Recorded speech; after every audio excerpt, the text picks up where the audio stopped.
আসসালামু আলাইকুম ওরহমাতুল্লাহ। সুদীর্ঘ ২৫ বছর যাবৎ বিবি খাদিজা রাদিয়াল্লাহু তাআলা আনহা মহানবী সাল্লাল্লাহু আলাইহি ওয়াসাল্লাম এর সেবা যত্ন করে আসতেছিলেন। স্বামীর বিপদ আপদ দুঃখে কষ্টে তিনি ছিলেন জীবন সাথী। মহানবী সাল্লাল্লাহু আলাইহি ওয়াসাল্লামকে প্রাথমিক পর্যায়ে যেই দুইজন লোক ধর্ম প্রচারে সাহায্য করেছিলেন তারা হলেন তার স্ত্রী বিবি খাদিজা রাদিয়াল্লাহু তাআলা আনহা ও তার চাচা আবু তালেব। তারা দুজনই একই বছরে ইন্তেকাল করে। এই বছরটিকে বলা হয় অমুল হুজন বা শোকের বৎসর। মহানবী সাল্লাল্লাহু আলাইহি ওয়াসাল্লাম এর নবুয়ত লাভের 10 বছরের সময় তার চাচা আবু তালিবের 80 বছর বয়স হয়।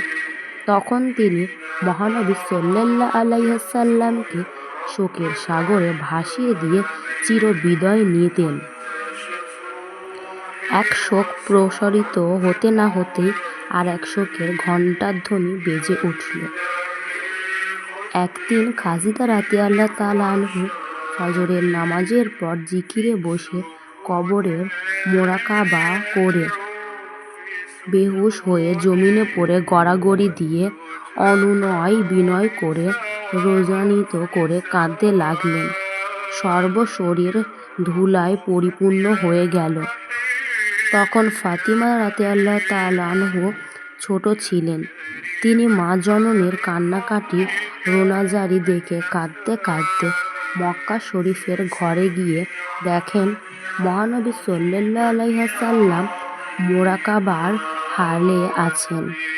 ফাতিমা রাদিয়াল্লাহু তাআলা আনহা মহানবী সাল্লাল্লাহু আলাইহি ওয়াসাল্লাম এর জামা ধরে টানতে লাগলেন আর কেঁদে কেঁদে বলতে লাগলেন, আব্বা গো আব্বা, আপনি তাড়াতাড়ি দেখতে চলেন, আমার আম্মাজান মাটিতে পড়ে গড়াগড়ি দিয়ে রোদন করে কাঁদতেছে। মহানবী সাল্লাল্লাহু আলাইহি ওয়াসাল্লাম এসে বলেন, খাদিজা তুমি এত হয়রান পেরেশান কেন? খাদিজা বলেন, হুজুর আপনি আমাকে বলেছেন জিকিরের পূর্বে কবরের মোরাকাবা করার জন্য। এখন আমি কবরের মোরাকাবা করে দেখলাম, দুনিয়াতে যদি আমার কোনো অসুখ হয় তখন আমার আত্মীয় স্বজন সবাই এসে খবর নেয়, জিজ্ঞাসা করে যে আপনি কেমন আছেন। হায়রে, কবরে যত প্রকার আযাব হবে তাহা কেউই জিজ্ঞাসা করবে না যে তুমি কেমন আছো। হায়রে, এই অন্ধকার কবরে আমার মাবুদ মওলা ভিন্ন অন্য কেউই আমার খবর লইবে না। আমি তো সেই মাবুদ মওলার কোনোই ইবাদত করতে পারলাম না, মাবুদ কি আমার খবর লইবেন? হুজুর সাল্লাল্লাহু আলাইহি ওয়াসাল্লাম বললেন, খাদিজা তুমি এমন করে আর কেঁদো না। তোমার কান্দনে আমার মা ফাতিমা পাগলিনীর মতো হয়রান পেরেশান হয়ে কাঁদতেছে। ফাতিমার কান্দন আর প্রাণে সহ্য হয় না। খাদিজা রাদিয়াল্লাহু তাআলা আনহা বললেন, হুজুর আমাকে দোয়া করেন যাহাতে আমি এই কান্নার অবস্থায় কবরে যেতে পারি।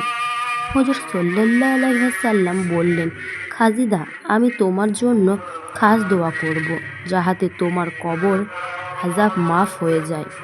খাদিজা রাদিয়াল্লাহু তাআলা আনহা বললেন, হুজুর আপনি যদি আমার 3টি সুয়ালের জবাব দিতেন তবে আমি প্রাণে শান্তি পাইতাম। হুজুর সাল্লাল্লাহু আলাইহি ওয়াসাল্লাম বললেন, তোমার কি সওয়াল? তিনি বললেন, প্রথম আমার জানাজা আপনি পড়াবেন। দ্বিতীয়, আমাকে কবরে রাখার সময় আপনার জামা আমাকে পরিয়ে দিবেন। 2 দিকের মাটিতে আপনার জামার বরকতে আমাকে চাপ দিবে না। তৃতীয়, আমাকে কবরে রেখে যখন সকলে চলে যাবে তখন আপনি আমার কবরের পাশে বসে থাকবেন। কেননা মুনকার নাকির 2 ফেরেশতা যখন বিশাল আকৃতি ধরে 2 পাশে দাঁড়াবে তখন তো কোনো মানুষের হুঁশ থাকবে না। হয়তো তখন জবাব দিতে ভুলে যেতে পারি। তখন আমার ভুল হইলে আপনি জবাব দিয়ে দিবেন। হুজুর সাল্লাল্লাহু আলাইহি সাল্লাম রাজি হলেন। খাজিদা রাদিয়াল্লাহু তাআলা আনহু বুঝতে পারল তার এই দুনিয়া মায়া ত্যাগ করার আর বেশি বাকি নেই। রাজা, বাদশাহ, আমির, ফকির সকলকেই এই দুনিয়ার মায়া ত্যাগ করতে হয়েছে, তাকেও যেতে হবে। তাই খাজিদা রাদিয়াল্লাহু তাআলা আনহু মহানবী সাল্লাল্লাহু আলাইহি সাল্লামকে বললেন, ওগো প্রিয় স্বামী, আমার আর বেশি সময় নেই। এই দুনিয়া থেকে চিরবিদায় নিয়ে চলে যাইতেছি। কিয়ামতের আগে আর আপনার সাথে দেখা হবে না। দীর্ঘ 25 বছর পর্যন্ত আপনার সাথে জেনে না জেনে কত অন্যায় করেছি। আপনি আমার সমস্ত অপরাধ নিজ গুণে ক্ষমা করে দিবেন। আমার কলিজার টুকরা ফাতেমাকে আল্লাহর নিকট সমর্পণ করে গেলাম। তার প্রতি সর্বদা দৃষ্টি রাখবেন।